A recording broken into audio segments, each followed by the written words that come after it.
Hello, welcome to botany facts.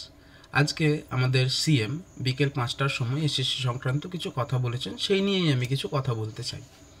ঠিক আছে, তো তিনি এসএসসি সংক্রান্ত কিছু নিয়মের কথা বলেছেন।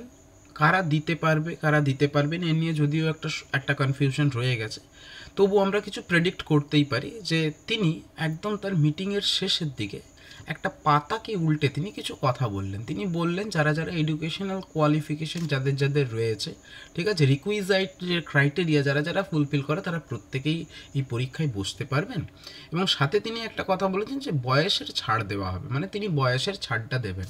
এটা থেকে একটা জিনিস, এটা ইন্ডিকেশন যে ফ্রেশরাও বসতে পারবে, মানে যাদের যাদের কোয়ালিফিকেশন মিট করে তারা তারা এসএসসি পরীক্ষা দিতে পারবে। এটা একটা ইন্ডিকেশন যে ফ্রেশরা বসতে পারবে। দ্বিতীয় ইন্ডিকেশন হচ্ছে তিনি 9-10-এর জন্য, টিচারদের কথা বলছি, 9-10-এর জন্য তিনি মোট 11,517টা পোস্ট এবং 11-12-এর জন্য 6,912টা পোস্টকে বাড়িয়েছেন। দেখো প্লাস লেখা আছে, ঠিক আছে, আগে যা পোস্ট ছিল তার সাথে তিনি এগুলো বাড়িয়েছেন এবং প্রায় 44,302টা ভ্যাকেন্সি নিয়ে পরীক্ষাটা হবে। ঠিক আছে, তাহলে এটা কিন্তু হিউজ ভ্যাকেন্সি।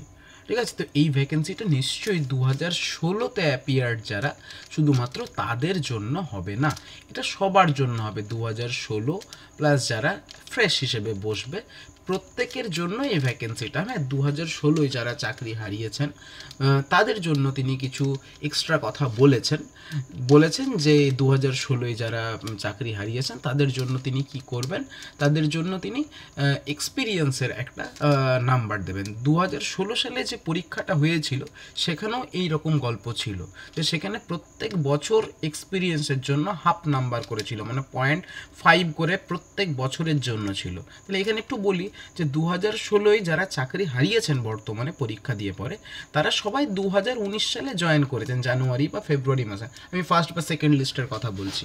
ঠিক আছে, তাহলে 2019 থেকে 2025 অবধি প্রায় 6 বছর হয়। তাহলে 6 বছরের জন্য 3 নাম্বার পাওয়া যাবে, মানে প্রত্যেক বছর যদি হাফ করে নাম্বার দেওয়া হয় তাহলে 3 নাম্বার পাওয়া যাবে। তাহলে এটা হচ্ছে তাদের জন্য অ্যাডভান্টেজের কথা তিনি বলেছেন। এবার তিনি আরও কিছু কথা বলেছেন। তিনি বলেছেন যে 15ই নভেম্বরের মধ্যে তিনি কি করবেন, 15 নভেম্বরের মধ্যে তিনি রিটিন, মানে আমি ডাব্লিউ লিখছি, আর পার্সোনালিটি টেস্ট মানে পিটি লিখছি, এই দুটোকে কমপ্লিট করে তিনি কি করে দেবেন, রেজাল্ট দিয়ে দেবেন এবং 20 নভেম্বর তিনি কাউন্সিলিং স্টার্ট করে দেবেন। কি করে দেবেন, কাউন্সিলিং স্টার্ট করে দেবেন, তাই তো? তাইলে এইরকম সত্যি সত্যি যদি হয় তাহলে কিন্তু সেপ্টেম্বরের শেষে কিংবা অক্টোবরের একদম শুরুতে, কারণ মাঝখানে পুজো রয়েছে, হয় অক্টোবরের প্রথমে কিংবা পুজোর পরে, মানে পুজোর পরে তো লক্ষ্মী পুজো রয়েছে, এই সময় ছুটি থাকে স্টেট গভর্নমেন্ট, তো হয় সেপ্টেম্বরের এন্ডে কিংবা অক্টোবরের শুরুতে ধরে নেওয়া যেতে পারে এই রকম সময় পরীক্ষাটা হবে।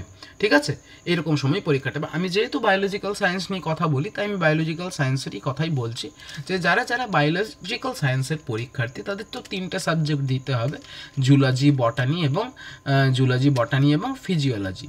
ঠিক তো? তো এটার জন্য আমার একটা অনলাইন ক্লাস চলে, 9-10 এবং 11-12 দুটোর কোচিং একসাথেই করাচ্ছি বর্তমানে। মানে এদের জন্য এখন একটাই ব্যাচ হবে, সিঙ্গল ব্যাচ, একটাই ব্যাচে দুটো ক্লাসই করানো হবে। কেমনভাবে পড়ানো হচ্ছে সেটা একটু বলে দিই, যে প্রাথমিকভাবে 9-10-এর সিলেবাসটাকে কমপ্লিট করা হবে, তারপরে যে রিমেনিং পার্টগুলো থাকবে, মানে 11-12-এর যে পার্টগুলো আছে সেই পার্টগুলো তারপরে পড়ানো হবে। মানে এর মানে কি হবে, যে 9-10-এর যে যারা ক্যান্ডিডেটস রয়েছে তাদেরকে একটু আগে রিলিজ করে দেওয়া হবে, আর তারপরে 11-12টা কিছুদিন কন্টিনিউ করা হবে। একটাই ব্যাচে পড়ানো হচ্ছে, কারণ এখন দুটো ব্যাচ স্প্লিট করলে অসুবিধা আছে।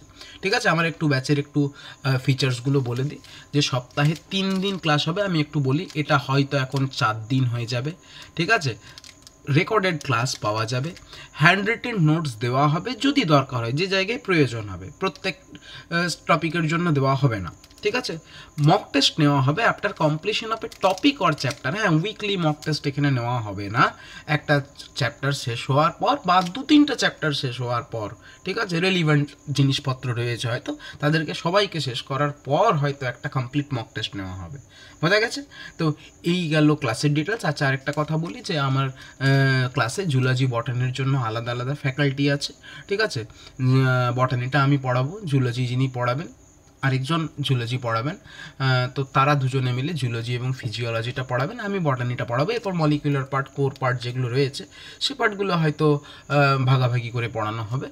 তো যারা যারা এই ক্লাসে জয়েন করতে চান তারা এই নাম্বারে কন্ট্যাক্ট করতে পারেন, ঠিক আছে। আচ্ছা, যদি হোয়াটসঅ্যাপ গ্রুপের লিঙ্কের প্রয়োজন হয় তো এই ভিডিওর ডিসক্রিপশন বক্সে আমি হোয়াটসঅ্যাপ গ্রুপের লিঙ্ক দিয়ে দেবো। আমি একটা কথা বলি যে এই ক্লাসটা আমার কিন্তু অ্যাকচুয়ালি 1 মে থেকে স্টার্ট হয়ে গেছে, ঠিক আছে। এর জন্য একটা জেনারেল মিটিংও ডাকা হয়েছিল, সেটার ভিডিও কিন্তু আমার এই চ্যানেলেই রয়েছে, ঠিক আছে। 1 মে থেকে এটা স্টার্ট হয়েছে। যারা জয়েন করবে তারা প্রথম থেকেই চাইলে ভিডিওগুলো পাবে, কিন্তু কন্ডিশনাল, বোঝা গেছে। তাহলে 1 মে থেকে স্টার্ট হয়েছে, কিছুটা এগিয়েছে, ঠিক আছে। সেখানে জানানো হবে গ্রুপে জয়েন করলে, যদি জয়েন করতে কেউ ইচ্ছুক হয় তাকে বলে দেওয়া হবে যে কতটা এগিয়েছে কি না এগিয়েছে, সব প্রত্যেকটা জিনিস ক্লিয়ার করে দেবো, হয়েছে। তাইলে এই গেল আজকের ক্লাস সংক্রান্ত এবং এসএসসির আজকের আপডেট সংক্রান্ত ভিডিও, বোঝা গেছে। আজ এটুকুনি ছিল, চলো, থ্যাংক ইউ।